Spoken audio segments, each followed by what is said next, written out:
Hello and welcome to the first ever edition of the Rosey Posey Podcast, the official podcast from Bonnyrigg Rose Athletic Football Club.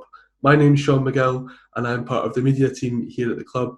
We've decided to set up this podcast so we can give Bonnyrigg fans and football fans a greater insight into all the goings on at New Dundas Park and beyond.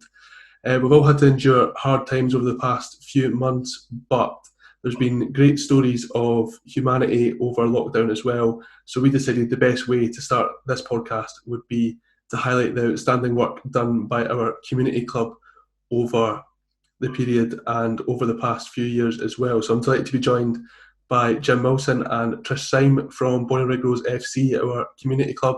Thank you very much for joining me, the both of you. We had our technical issues, but we're getting there, aren't we? We are indeed. Thanks for asking us, Sean. Yes, thanks for asking us that, Sean. We're going to have sore arms since you're holding your phones, but I'm sure we'll get there. So I wanted to start off by just asking you how you both got involved in the community club. Trish, I'll start with you. I remember you telling me when we met last week that this was meant to be you sort of winding down from your working life, and it was just to keep you a wee bit busy, but you've ended up being busier than you've ever been before. I have indeed, I have to say. However, very different to anything I've been involved in previously, and it's a job very much where you can see the benefits of the work you're doing for other people rather than for an organisation, a money-making organisation. And I think to be able to have an impact on your own community and the people round about is it's quite a sense of achievement, to be honest. It's a nice feeling. What about yourself, Jim? You're the boss man, so how did you end up with the club? I'm the boss man, Sean. That's what I've heard. I've been reliably informed. No, I remember fondly, it's about 10 years ago now, Sean, when my daughter wanted to play football. And I brought her along, and they very quickly become involved with the coaching. Then Sam didn't say anything at an AGM when I was voted in as a vice chairman. Probably because I wasn't paying attention at the time. And we worked hard, really, about 7 years ago now, and really taking it forward from there. In the last few years, we've shaken the club up to gain charity status 4 years ago now and take over the facilities that we've got at Home Hall.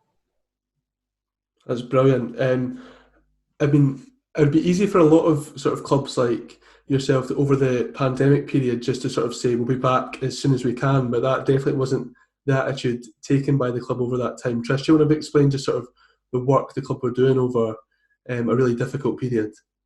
Well, I think the club, because it's quite a well-known brand in the community, and we've got a lot of links with local organisations, in particular the council. We work very closely at the Midlothian Council on quite a few projects, and we were aware that the council needed an area at this end of Bonnyrigg as opposed to the sort of central point to open up a food bank point. There was no idea, what the demand was going to be. It was very much the unknown. We had the space and we had the volunteers. So with that, we kind of got everything set up. We operated the food bank for around about 6-7 weeks, something like that, whilst the demand was quite high initially. And we supported 43 families, I think, in total, so over 300 bags of shopping. And once that demand dropped off and we could see how the whole COVID was evolving, we kind of thought, because we've got a big mental health programme anyway, and we kind of thought that there is going to be a need and some people will be impacted by the severity of COVID actually. So we decided that we would focus on the mental health programme. We've got lots of contacts in mental health now that we've kind of had this the programme offered running for quite a wee while. So we are offering at the moment, we've got one-to-one counselling sessions for both adults and children, so very different types of sessions on offer for both. But the club's supporting that financially, and we're facilitating and coordinating the links with the organisations. So, I mean, anything at all that the club can do, because we've got a great space, we've got fabulous volunteers, our coaches are great guys. So anything at all the club can do, it will get involved in. Do you know, there's a real willingness to do the right things for the right reasons. Yeah, and which Jim, is quite unique. Yeah, absolutely. Jim, when you sort of can see that the pandemic's sort of getting worse and it becomes apparent that football's not going to be an option for a while, how quickly does the thinking of the club sort of change into we now need to adapt and still do our responsibility of helping as many people as we can? Well, that was always something that was embedded in the club prior to the pandemic anyways. The community activities that Trish has set up, there's never going to go away for us, and the pandemic is actually, it's got to out there more than what we could have thought. I think a benefit from this pandemic is that Bonnyrigg Rose name is actually getting a lot more credit through this period, Sean. The people up and through the food bank, the people up and through the mental health programmes, and we're speaking to new kids who are coming off the club now, and the parents, and they're saying, hold on now, we've never seen anything like this at a football club in their life before. Certainly not a football club at Bonnyrigg Rose, you know. Trish, you've both mentioned the mental health programme there. Is that something you want to maybe explain a bit more in depth? Because it's really, like you said, it's a really unique programme for a football club to have. The mental health programme, it kind of evolved naturally. We had something going on within the club and identified that we could have handled it better as an organisation. And at that point, Jim and I had the conversation, and it was a wee bit of a risk, quite frankly, because it was one of these things. Mental health is very much, it's not discussed. There was an element of taboo around mental health. However, we've tried really hard to kind of turn that on its head and make mental health a positive thing. So, it's not just something that kind of has to be hidden or frowned upon. It's because it can be good. Mental health can be good as well as bad, and if you're having a great day, that's because you've got positive mental health that day. So we tried very much to make it normal. Mental health's normal, and it can be good, bad or indifferent, and whatever it is, we will embrace it. What we do try to make sure is that everybody, it's very open. So if people are struggling with anything, as a club, we're happy to support that. And an example of that is we work very closely with the kick dance group, and they wanted to specifically do something around eating disorders. So we offered a session, and we ran a session. I think maybe 25, 30 people from kick dance came along. All our coaches will go through mental health first aid awareness. We offer stress and anxiety sessions. We work closely with an organisation, Walking Mums, who are a peer support group for mums that are not necessarily struggling, but just getting to grips with being a new mum and having a baby. So the mums meet in their buggies, kids are in the buggies, they have a walk, they have a coffee, and the club, it's a brilliant setup, really brilliant setup, and the club's delighted to be involved and supporting that group. We work really closely with Health and Mind in the local organisation Orchard Centre, and we started probably about 7 or 8 months ago actually a group called Midlothian Men Matter, which again is a peer support group, all men, because it's proven fact that men will respond more positively to men. So it's facilitated by staff from the Orchard Centre, Health and Mind, and the guys meet up here in the sports pavilion. And they're in a safe environment. It's very private. They come in, they get a cup of tea, they have their session, whatever else, and they're made very welcome. So anything at all that we identify there's a need for, we'll try and facilitate trying to make that happen. Mental health is it's one of these things. Everybody at some point in their life will need some element of support. And we want to make sure that it's something that's normalised. There's no stigma. Forget the stigma. And it's something that the club's really proud actually of having introduced the way that we're managing and coping with the mental health in the locality. Yeah, it's absolutely brilliant. Jim, Trish mentioned they're sort of looking at different things that they can help with in the community in terms of the club. Do you think that's sort of the role of a football club? If you look back in history, clubs are meant to sort of support their community. They're meant to be a place for people to get together. And it's kind of, people moan about modern football and how people forget these sorts of things, but that seems to be very firmly embedded at Bonnyrigg Rose, that it's still there to support its community.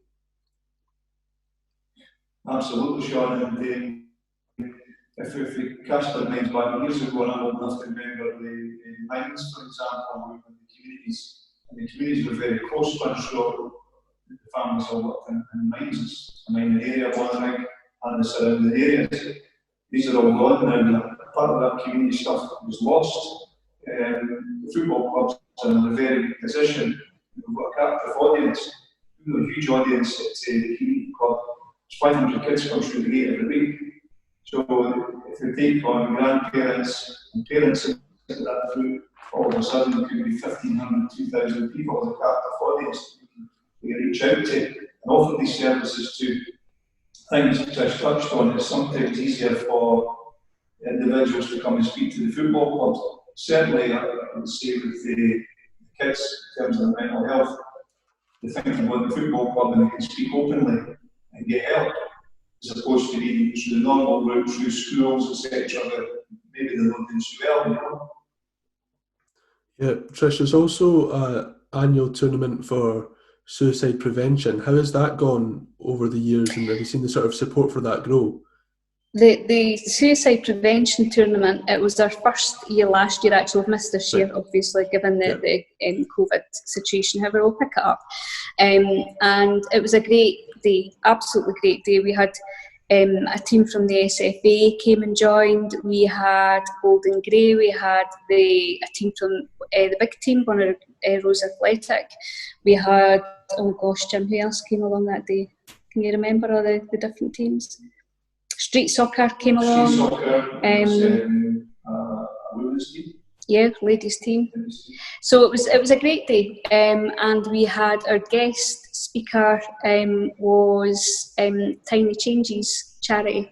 So Tiny Changes, Marianne, who her son sadly took his own life, and Marianne set up that charity in his remembrance. It's actually 2-year anniversary today, I think, of the charity. And she came along, and it was a really lovely day. And it was one of these situations where we kind of thought, you know, it's quite it's a big thing, actually, suicide prevention, and it can be quite solemn. And however, it was a really light-hearted, and everybody came along and really enjoyed it and embraced the day, and everybody was very open about why we were here, you know, so it was a really nice event, hence the reason we've been asked if we'll now be the annual hosts of the tournament. So, and a great way, again, just to raise the awareness in a positive way. Yeah, and Trish, when we were chatting last week, you were telling me how you feel like the sort of reputation of the club has only just grown and grown over the past few years. Do you want to tell me a bit more about that? Because I think people have realised that it's not just kids kicking a ball about, there's a lot more going on up there.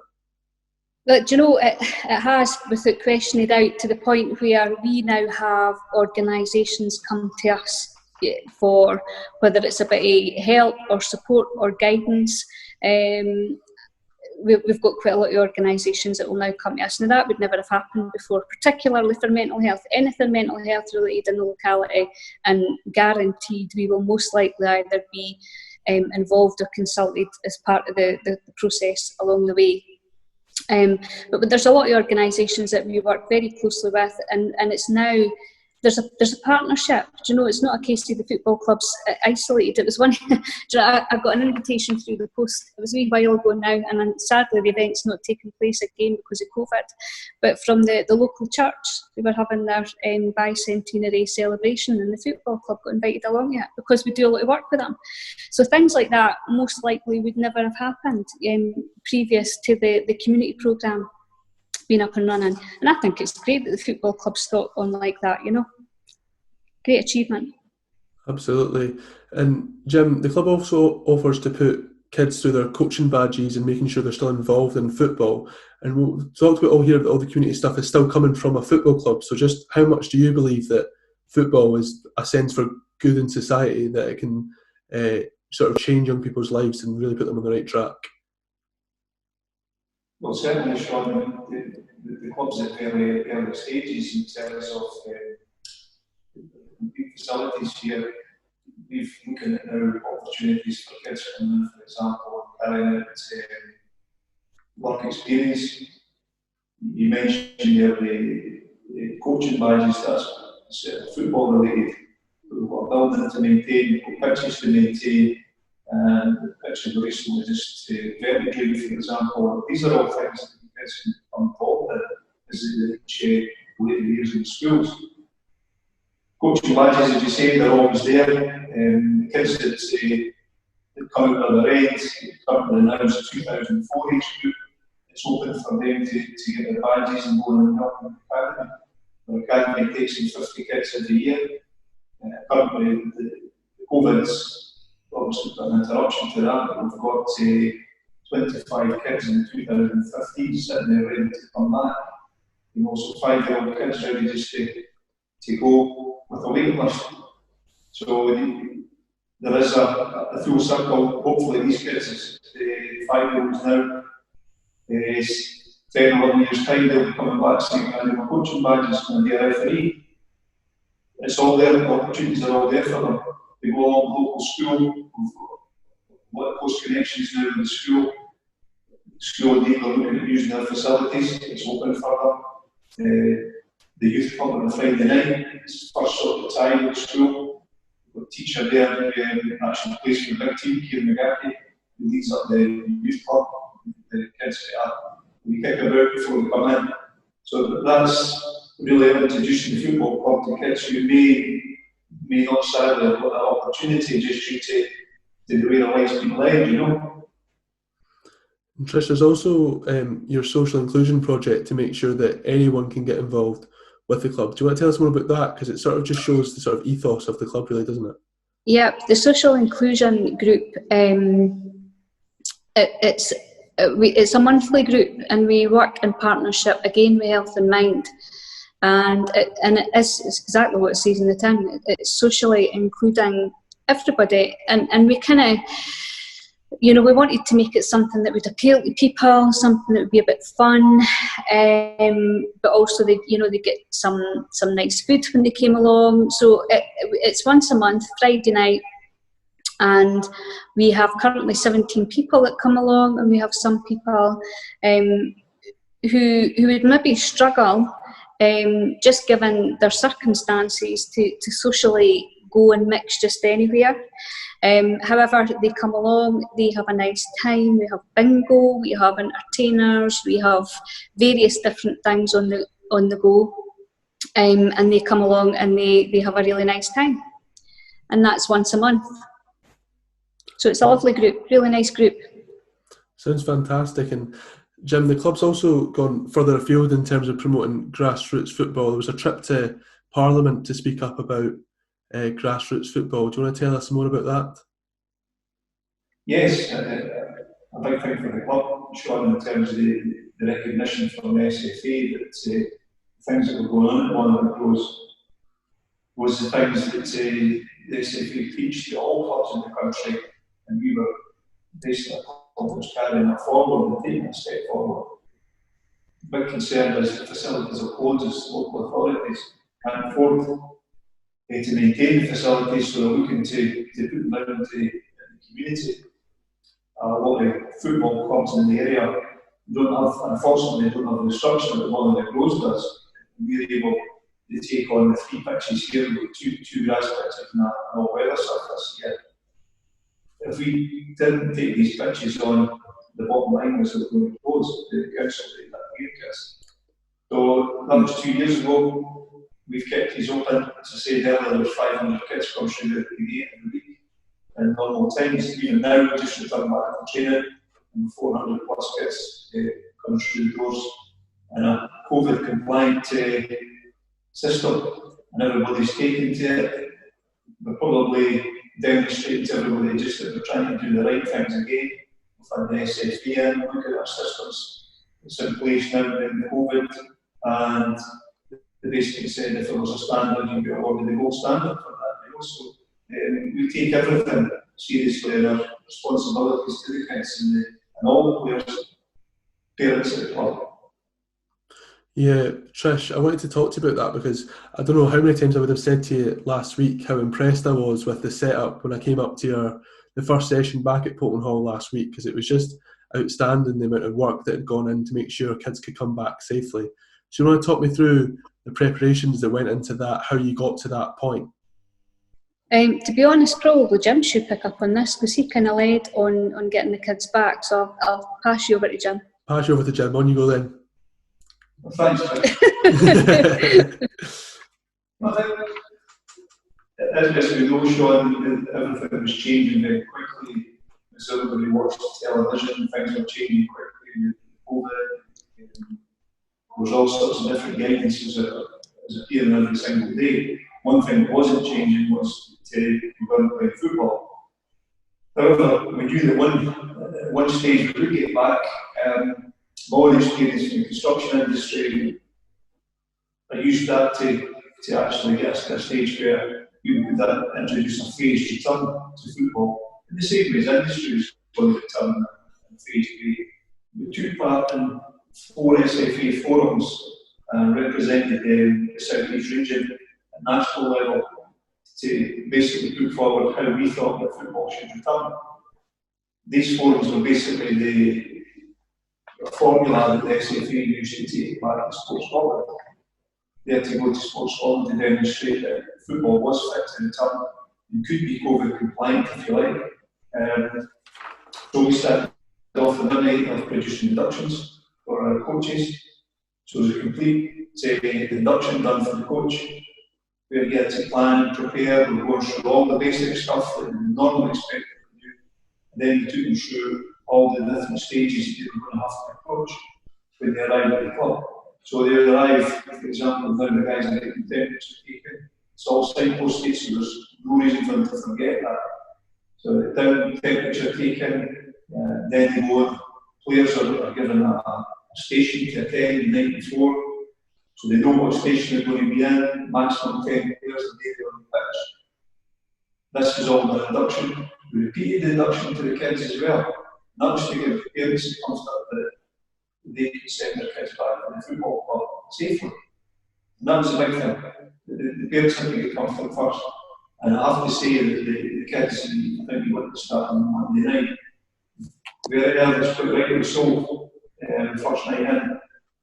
Coming in there, every one of them clearly sat there with their parents and they'd seen the walkthrough video that we did to reinforce the induction. And you could see that they embraced it. No issues whatsoever on the night, no complaints, everybody was fully understanding what they had to do. And now, I see it this week, it's just natural. The kids are coming in, they're in their station, waiting for their coach to come in. The coach has got the pitch set up, the coach comes down, does his screening register. So, although we did a declaration form to prove we were fit to return to football, we're going out with an attendance register, which is basically saying every week, have you been in touch with anybody who has COVID? We're asking them questions, Scottish Government asking us to do so. And that's been embraced by everybody. Not one person has actually grumbled and said she should be doing something different. Everybody at the club has embraced it. Really, really positive. Yeah, that's absolutely brilliant. Trish, like Jim said there, the kids would have been raring to get back, but it's important that parents felt that they were sending their kids to a safe environment. So what's the feedback been like over the past week or so with the kids back?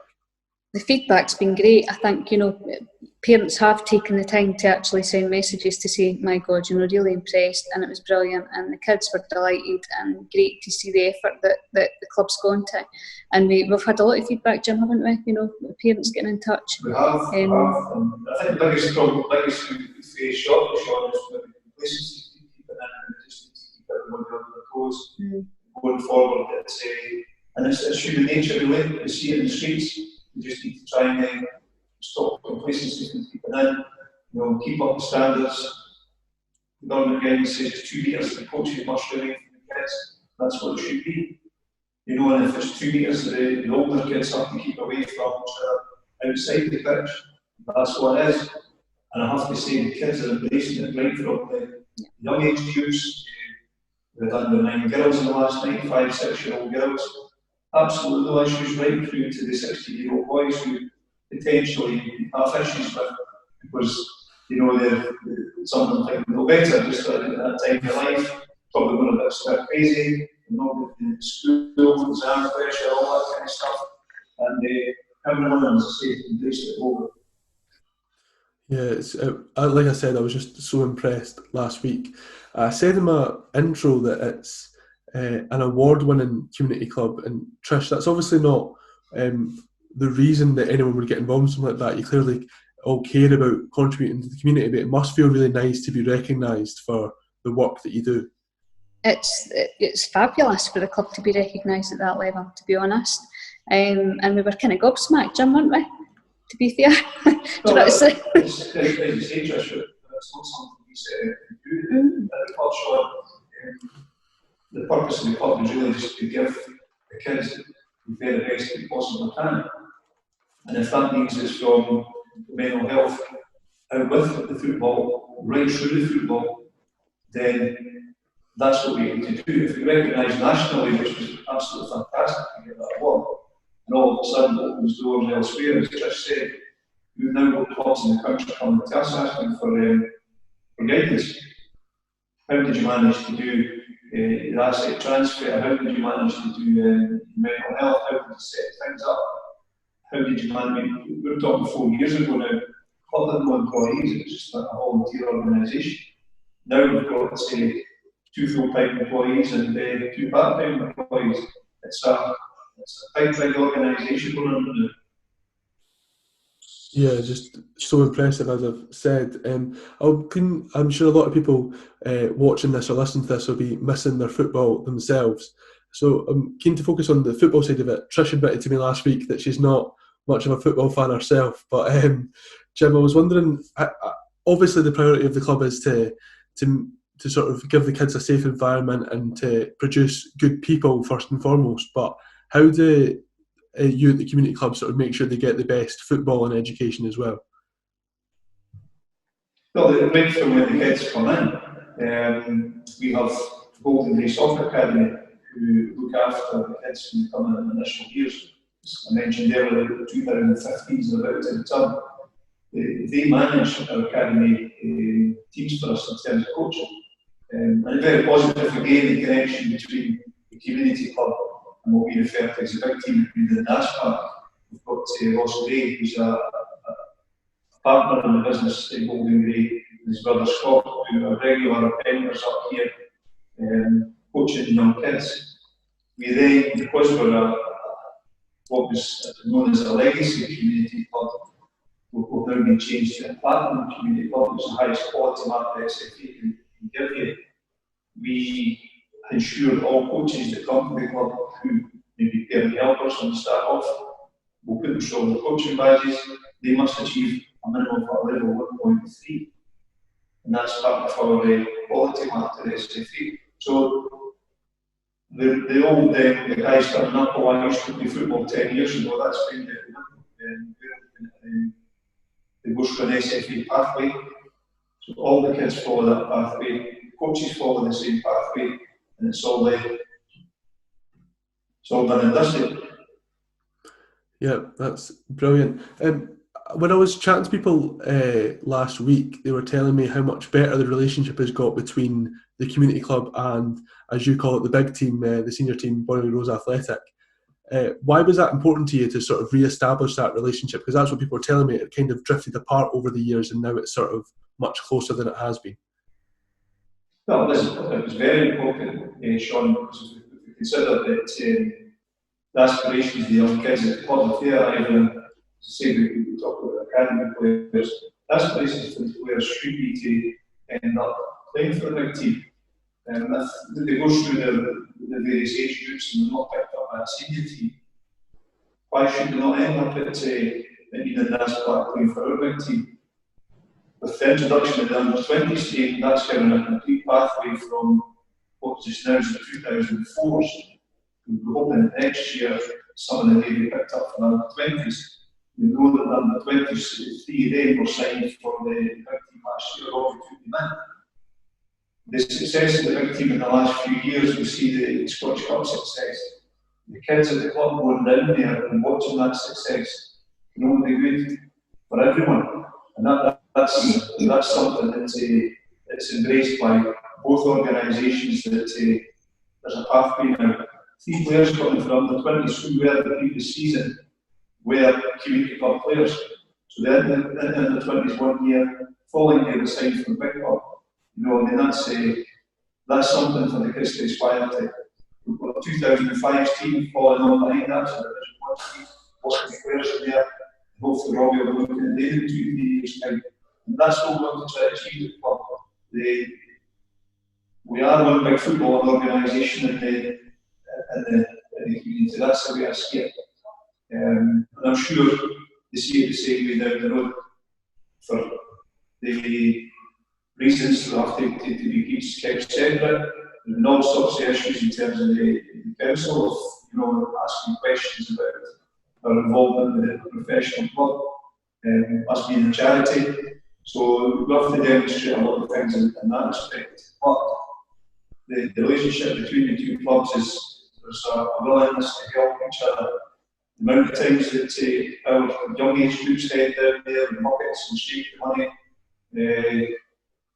to raise funds for their own teams that buy strips, supported by the big club advance.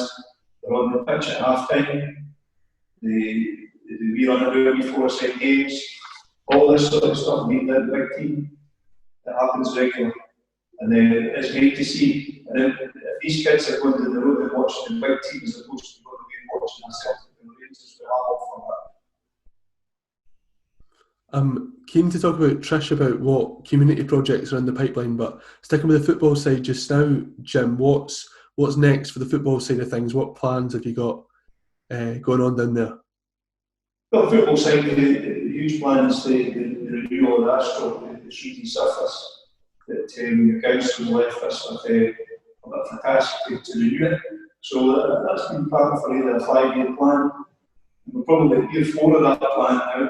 So the hope is that surface will be renewed if all the ducks line up. That surface will be renewed next year. But indeed, we're planning permission to extend the surface, Sean. It's very important that we extend it. As I said earlier, we're taking 50 kids per year in. We're now not getting the drop off. We used to get the drop off from after the kids would be up for 5-6 years and disappear to what we say so-called digger clubs. But now the kids realise that this is actually a big club. So we don't have to go away to the so-called bigger clubs out there. We can stay here. If I take your 2007 age group, there's 45 players still in there. 2008, up at 80 players. You know, so there's big numbers in there. That's 8 11-a-side teams that we've got to field on a Sunday morning, just from these 2 age groups. So we committed to extending the surface here again, giving the kids the very best possible we can get. Yeah, it's really exciting plans, and hopefully that can get done as soon as possible, so as many players can be running around in red and white stripes. But Trish, we've talked about there's so many things that the club have done over the past few years in terms of community, but you're not planning on stopping anytime soon, are you? No, I think that the next thing on the tick list, and something that we're working towards now, is introducing a men's shed. There's nothing in the locality for men, and men's sheds prove to be very successful, particularly for maybe gentlemen that are maybe retired and they're a bit, they're a bit lost and they're looking for things to do and they're good with their hands. And men's sheds are a great environment and a great place for people to come along, and they would be very much made to feel part of the club, and potentially help us support and look after the site as well. But also making it a sustainable men's shed so that they make things that can be sold, and that money would then feed into support a lunch club for our older citizens, which would be a weekly set-up. So these are the two kind of projects that I'm hoping to, if we can get this kind of start-up costs, the start-up funds to get them up and running, they should be sustainable enough for the club to manage without having to dip into any funds. So that, and they're both big projects. However, the Red Cross actually approached the club. That's another organisation that they came to us to see if we could actually run a lunch club, because there's nothing in the area. They know that we're very much a community organisation, and they know that we're willing to kind of support things within our area. So they came to say, can you start something up, which is great, but we would need some kind of sustainable approach to make that work. So we can at least subsidise the cost of that. We want to make everything inclusive, so we want to make things as affordable as possible, particularly for our older citizens. Because some people that are maybe just living on an old age pension, maybe £4 or £5 for a lunch is something that might just be out with their reach financially. Whereas if we can offer it at a very reduced cost, they might just encourage them to come along, and they might make some new friends, and they might feel more confident, and they might be a bit happier. That's kind of what it's all about, the inclusion element of it. So these are the two main projects. So if anybody's watching this actually, and you fancy sponsoring something, or you fancy volunteering your time, or you want to get involved, I would be delighted to hear from you. So you can just have a wee look at our website, and you'll get my contact details and get in touch. I would love to hear from you, in fact, actually. You've done that for me. I was going to say, we're going to get you to say, how do people get involved if they'd like to, but you've done it for me. There's also the Team United project, which I thought was really interesting. You were talking to me about last week. Do you want to explain that? I'll pass that to Jim, actually, because he was at the meeting as well about Team United. Great project, but I'll pass it over to Jim, and he can share that with you. On you go, Jim. Yeah, there was a petition that COVID came along. It was all set up for a May start with Team United in the district kids, and that was going to be Bonnyrigg Rose's own district team. We, with us now getting started again, it's an intention to be in touch with Team United very soon to say they're the COVID compliant areas here. We'd have to obviously get professionals from Team United to look at the area, just to make sure the kids are going to be phased and actually done and working through the processes going in place just now. But indeed, if we have to tailor these processes to allow the kids to come back, because why should they not play football as other kids, But a great setup for Team United, and absolutely magnificent what they've done through Scotland to get that to a level that's given access to football for all kids. And it's almost a turnkey when you see football bringing mental health. Trish spoke about going full circle to the district kids that get involved. It brings a complete understanding in the whole system for these kids anyway, Yeah, I couldn't agree more. I just want to say thank you very much to both of you for joining me and chatting to me over the last week or so. I was pretty proud to be at a club like Bonnyrigg before, but I think all the community club work has just made it so much more. I'm sure a lot of Bonnyrigg fans feel the same. Like Trish said, check out the website if you want to get involved. The Facebook is just Bonnyrigg Rose FC, and the Twitter is at Bonnyrigg Rose FC, so I'm sure the guys would appreciate any help we can give. They are us, the big team, as the guys there say. We're on Facebook at Bonnyrigg Rose Athletic and on Twitter at Bonnyrigg Rose. You can check out our YouTube channel where this podcast will be. If you'd like to see Trish and Jim's lovely faces, we'll be on there if you've been listening through your earphones. That's Bonnyrigg Rose TV, and you can subscribe. So highlights and interviews and podcasts will all appear there for you. And if you are listening, then you can subscribe as well on Spotify, Apple, or wherever you get your podcasts. If you'd like any particular guests on the podcast, give us a shout on social media, and we'll try our best to get that done for you. And we hope to see you all at New Dundas Park or Polton Hall or wherever soon. But until then, stay safe, and thank you for watching.